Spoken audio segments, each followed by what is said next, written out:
რატომ სჭირდება საძირკვის კუთხის არმირებას განსაკუთრებული ყურადღება? საძირკვის კუთხეში არმატურის უბრალოდ გადაკვეთა არ ნიშნავს, რომ კვანძი სწორად არის შესრულებული. კუთხეში ძალები სხვანაირად ნაწილდება, ამიტომ სამუშაო არმატურამ კუთხეში უწყვეტად უნდა იმუშაოს და ძალების გადაცემა სწორად უნდა მოხდეს. ერთ-ერთი ხშირი შეცდომაა, როცა არმატურა კუთხესთან უბრალოდ წყდება და ერთმანეთზე გადადის სათანადო ანკერების გარეშე.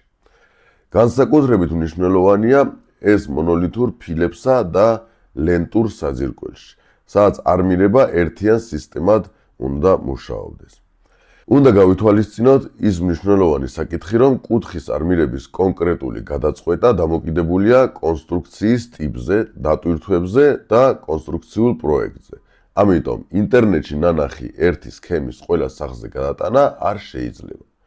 სამშენებლო მოედანზე მხოლოდ არმატურის დიამეტრს და რაოდენობას არ უნდა შეხედოთ. უნდა შევამოწმოთ, როგორ გადის არმატურა კუთხეებში, გადაკვეთებსა და კედლებთან შეერთების კვანძებში. სწორედ ასეთ დეტალებში ჩანს, რამდენად სწორად არის შესრულებული კონსტრუქცია. მეგობრებო, შეგახსენებთ, რომ ჩვენ გვაქვს როგორც ერთჯერადი კონსულტაცია, ასევე შეგვიძლია ვაწარმოოთ თქვენი პროექტის სრული ხარისხის კონტროლი. რაც შეეხება ჩვენთან თანამშრომლობას, გამოგვიგზავნეთ თქვენი პროექტის PDF ფაილი და გამოგიგზავნით ჩვენი სერვისის ღირებულებას. დიდი მადლობა ყურადღებისთვის.